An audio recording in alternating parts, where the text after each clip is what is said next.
Amasa, my name is Jessica McCallum-Miller. I am the recipient of this year's Lieutenant Governor Medal for Democracy, Inclusion, and Reconciliation, and I'm also a second-year graduate of Freda School of Northwest Coast Indigenous Art.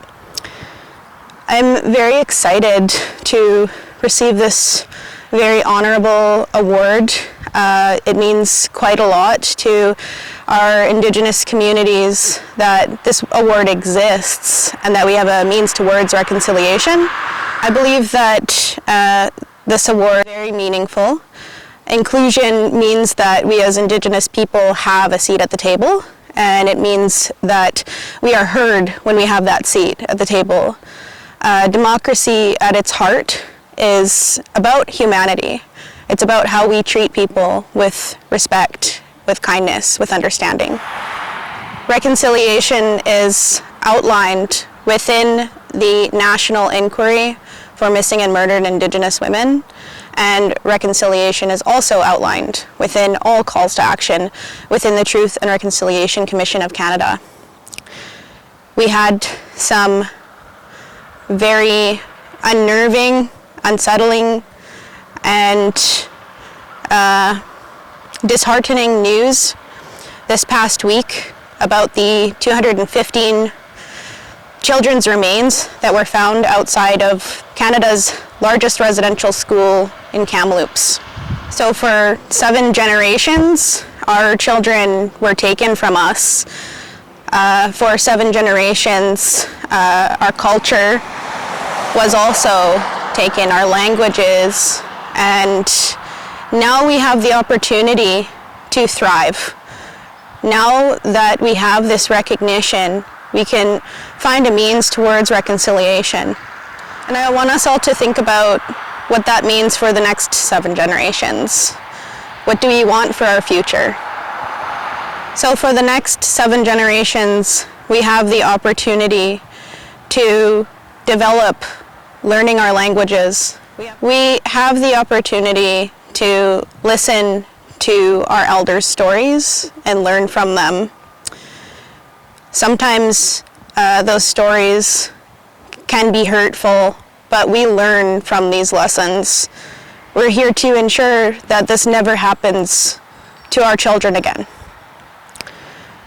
A part of reconciliation is the healing that we need to do through our truths. A part of reconciliation is the justice that we seek and that we will get. The Government of Canada now has the opportunity to clearly lay out what issues they would like to address. All of the social inequalities that we face as Indigenous peoples, it's all out on the table. It's up to our leadership, and it's up to us. Together, we are able to create a brighter future for our next generations. I just want to lift my hands up to all of the survivors and all of the people that are willing to learn, and all of the people that are revitalizing our languages and our culture and teaching the next generation. Our education of our Indigenous youth is what will lift us up spiritually, will lift each other up. A very big congratulations to the graduates of 2021 at Coast Mountain College. We made it through one of the toughest years together, and I'm so proud of everyone. For Indigenous advocates, my advice for you is just talk to your elders. Reach out to your elders for that support when it's needed. They have been there and they will be there for you.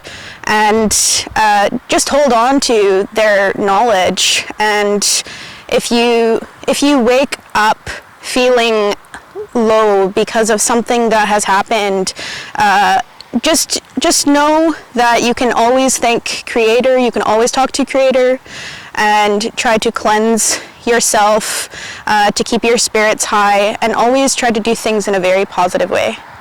I want to say thank you to Jillian Stephens for nominating me for this award.